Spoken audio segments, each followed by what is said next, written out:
Hey guys, good morning. It is Thursday morning and I'm getting ready to go see Dr. Sino with my mom. My mom made an appointment and I wanted to touch up my forehead, so I'm going along with her, and I also wanted to bring Dr. Sino something that I told him I was going to bring him last time I saw him, so I figured I'd go. Today is Thursday, which is a day that I would normally do a true crime video, but I feel like I just needed a little bit of a mental break from all the topics that are really, really dark.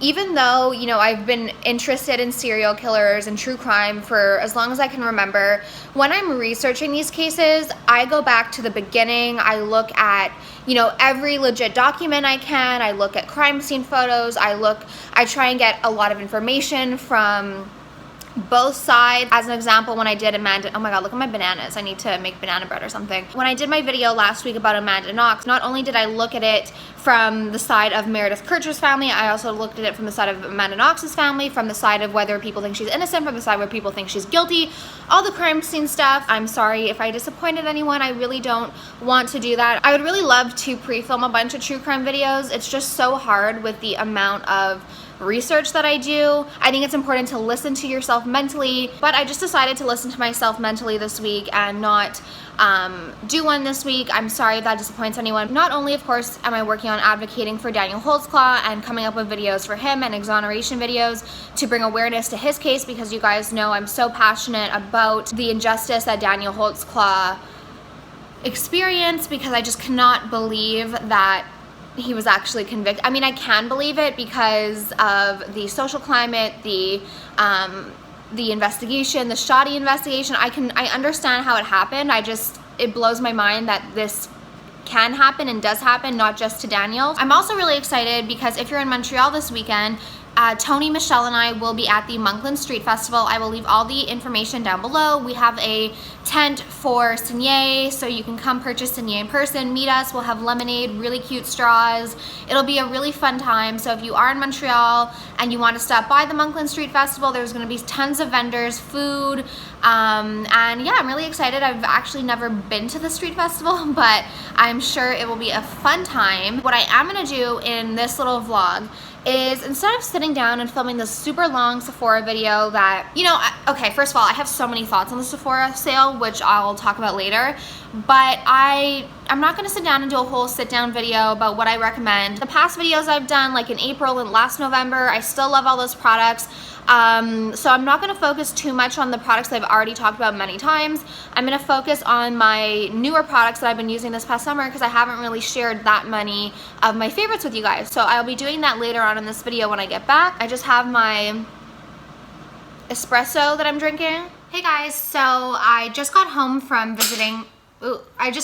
driving all around town, and I tried this new Hydro Plump liquid lipstick by Grande Lips. And I think it actually did make my lips look bigger, but I'm not sure how I feel about it. If you are not aware, Sephora is actually having this really random 20% off customer appreciation sale starting tomorrow, August 24th. You guys know, I've talked about this before, but as much as I love Sephora, I have like some bones to pick because I really just feel like they don't actually appreciate their customers. And I've talked about their reward system before, because it's really kind of BS. I'm sorry to say that, and I love Sephora. I shop there. I spend way too much money there. They really don't have a great reward system. You get a point, and now you get 1.5 points, I think, if you're a VIB Rouge, which I am, for every dollar you spend. And with the points that you accumulate, you can redeem them for deluxe samples. When you're a VIB Rouge, you're spending minimum $1,000 a year. I don't need another deluxe sample. You know what's nice? When you can redeem your points for money off. They just started this program where I don't know how often it is, I think every like Tuesday or Thursday, you can redeem 2,500 points for $100, which is better than nothing, but it's still, you have to spend $2,500 for $100 off. And then you look at other stores who are always offering like coupons and, you know, gifts with purchase and deals and stuff like that. And if I lived in the US, I would definitely shop more at Ulta just because of their reward system. And I always say this, I'm like, I'm gonna start shopping at Pharmaprix or Shoppers Drug Mart, but unfortunately, they don't all carry all of the same brands as Sephora. They carry like Lancome, Sorry, my yaya called me, and whenever my yaya calls, I answer. Okay, the whole reason why I'm talking about the reward system is because I'm a little suspicious, and this is my conspiracy theory.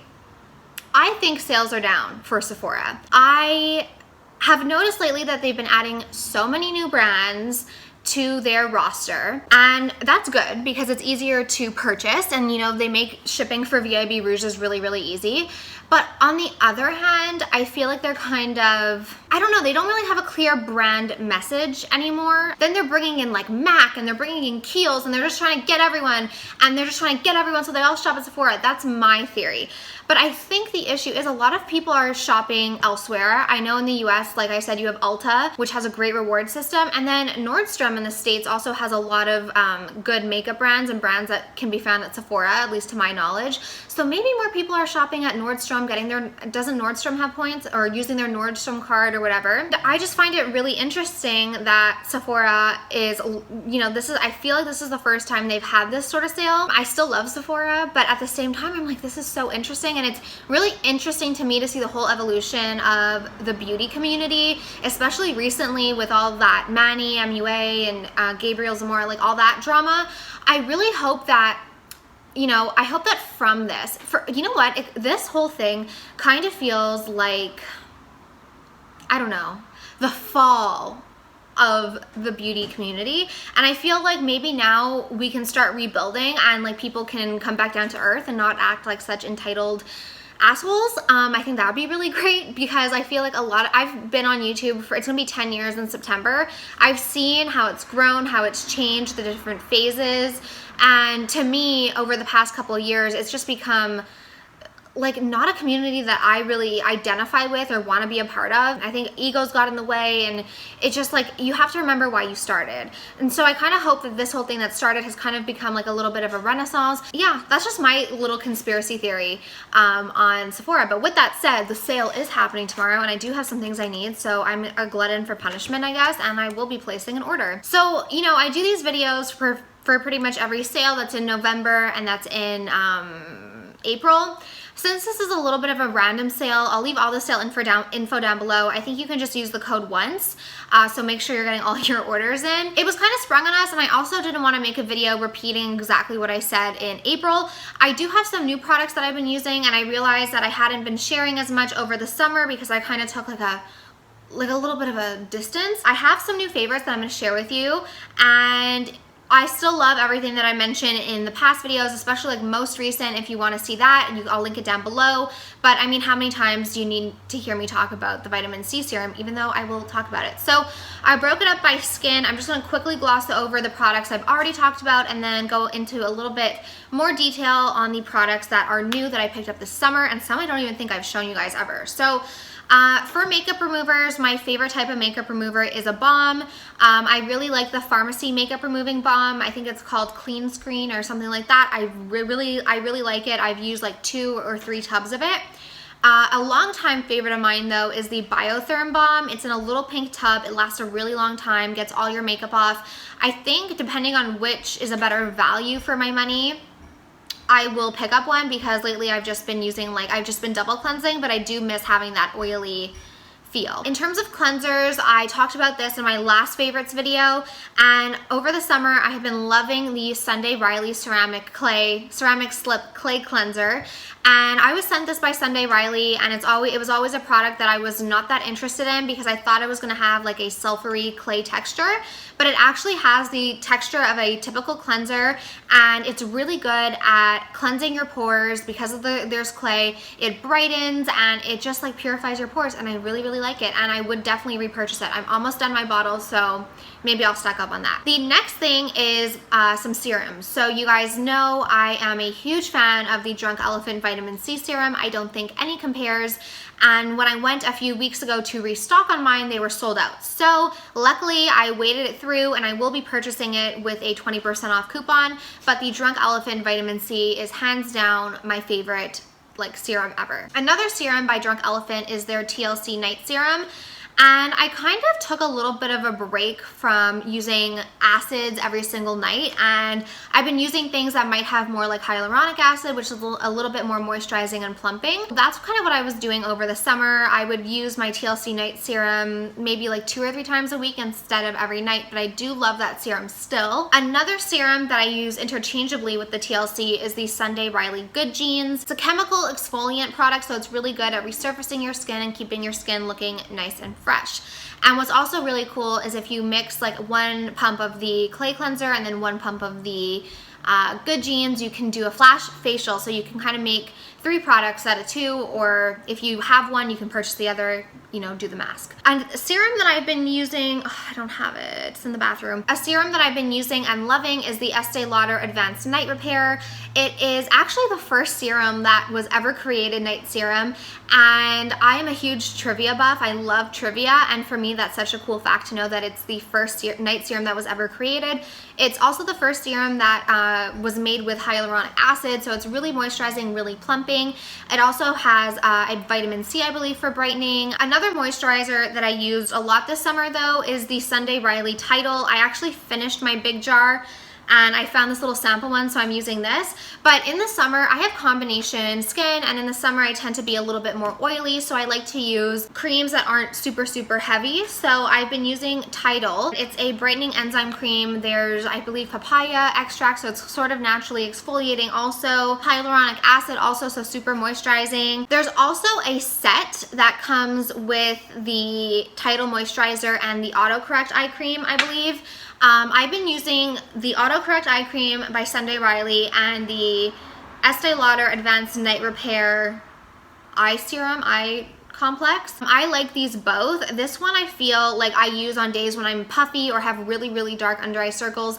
This is what I use when it's just like an average day, but on days when I need to pull out like the big guns, this is what I use. Okay, and then in terms of face mask, I have some, you guys know I love face masks. I have so many, but if I had to recommend one face mask for this sale, I'm sorry to my Canadians, but it would definitely be the Drunk Elephant Baby Facial. The baby facial is just the most effective face mask, and I see results with it. You know, sometimes you do a face mask and you're not sure if it actually did anything. With the baby facial, you know. You might not be able to see it, but then you apply your makeup and you're like, wow, my makeup looks so good today. What did I do differently? And it's because you use the baby facial. It is just amazing. Another mask that I've been liking this summer is the Summer Fridays Jet Lag Mask. That is really nice and moisturizing too, especially if you got some sun and you want to just replenish your skin. And then of course, I should mention the Nurse Jamie Beauty Roller. That is a very pricey item, kind of like a novelty beauty item. So if you have a birthday coming up or someone's birthday coming up and you want to get them something that, you know, they probably wouldn't purchase themselves, I think that's a great option because it's pricey, it seems a little frivolous, but it feels really good also, especially on your neck, shoulders, body. It helps with depuffing and lymphatic drainage. So the Nurse Jamie Beauty Roller is a fun purchase, but not an essential. Okay, now we're gonna go into makeup.